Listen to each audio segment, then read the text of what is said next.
Anantapuram urban నియోజకవర్గంలో 2024 ఎన్నికల్లో Telugu Desam party గెలుపొంది YSRCP ఓడిపోయింది. తెలుగుదేశం పార్టీకి దాదాపు 23,000కు పైగా మెజార్టీ వచ్చింది. 2019 ఎన్నికల్లో వైఎస్ఆర్సీపీ గెలిచినప్పుడు ఆ మెజార్టీ వైఎస్ఆర్సీపీ అభ్యర్థి అనంత వెంకట్రామరెడ్డికి 28,000కు పైగా ఉంది. వైఎస్ఆర్సీపీకే ఇక్కడ మెజార్టీ విషయంలో పైచేయని విశ్లేషకులు అంచనా వేస్తున్నారు. తెలుగుదేశం పార్టీకి 23,000 మెజార్టీ రావడానికి ప్రధాన కారణం జనసేన పార్టీ తెలుగుదేశం పార్టీ పొత్తు పెట్టుకోవడం.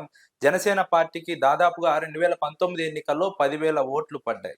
ఆ 10,000 ఓట్లు కలవడం, అదే విధంగా ఉద్యోగుల ఓట్లు కలవడంతోనే తెలుగుదేశం పార్టీ ఇక్కడ గెలిచింది. లేదంటే వైఎస్ఆర్సీపీ అభ్యర్థే ఇక్కడ గెలవాల్సినటువంటి అవకాశం ఉంది. కానీ జనసేన పార్టీ కారణంగా, ఉద్యోగుల కారణంగా వైఎస్ఆర్సీపీ ఓటమి పాలైంది. లేదంటే వైఎస్ఆర్సీపీని ఇక్కడ గెలిచేదని విశ్లేషకులు అంచనా వేస్తున్నారు. 2019 ఎన్నికల్లో వైఎస్ఆర్సీపీ అభ్యర్థికి వచ్చిన మెజార్టీకి 2024 ఎన్నికల్లో తెలుగుదేశం పార్టీ అభ్యర్థికి వచ్చిన మెజార్టీని పోల్చినప్పుడు ఇక్కడ స్పష్టంగా వైఎస్ఆర్సీపీ ఆధిక్యం కనిపిస్తుంది. అనంతపురం అర్బన్ నియోజకవర్గంలో మొదటి నుంచి కూడా కాంగ్రెస్ పార్టీకి వైఎస్ఆర్సీపీకి కంచుకోటగా నిలిచినటువంటి వైనం.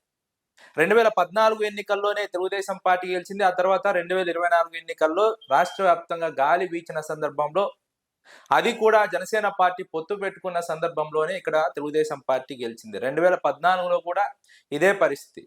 పవన్ కళ్యాణ్ పోటీ చేయకపోయినప్పటికీ పరోక్షంగా మద్దతు ఇవ్వడంతో అనంతపురం అర్బన్ నియోజకవర్గంలో పవన్ కళ్యాణ్కు సంబంధించినటువంటి సామాజిక వర్గ ఓట్లు తెలుగుదేశం పార్టీకి పడ్డాయి. తెలుగుదేశం పార్టీ గెలిచింది. లేదంటే అప్పుడు కూడా వైఎస్ఆర్సీపీని గెలవడానికి చాలా అవకాశం ఉంది. మొదటి నుంచి కూడా కాంగ్రెస్ పార్టీకి, ఆ తర్వాత వైఎస్ఆర్సీపీకి కంచుకోటగా అనంతపురం అర్బన్ నియోజకవర్గాన్ని చెప్పుకోవచ్చు. ముఖ్యంగా ఇక్కడ గ్రామీణ ఓటర్లు తక్కువగా ఉండడం, అదే సమయంలో ఉద్యోగులు ఎక్కువగా ఉండడం, పవన్ కళ్యాణ్తో పొత్తు, ఇవన్నీ కూడా తెలుగుదేశం పార్టీ గత ఎన్నికల్లో గెలవడానికి కలిసి వచ్చిందని చెప్పుకోవచ్చు. 2019 ఎన్నికల్లో జనసేన పార్టీకి పడ్డ 10,000 ఓట్లు 2024 ఎన్నికల్లో మొత్తం పడి ఉండకపోవచ్చు. అందులో ఒక 70% మాత్రమే తెలుగుదేశం పార్టీకి పడి ఉండవచ్చు. అయితే 2029 ఎన్నికలు వచ్చేసరికి ఈ 70% మరింత తగ్గుతుంది. దాదాపుగా 30% పడిపోయే అవకాశం ఉంది.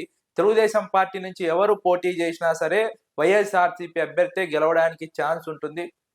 జనసేన పార్టీకి సంబంధించిన ఓట్లు స్పష్టంగా చీలుతాయి.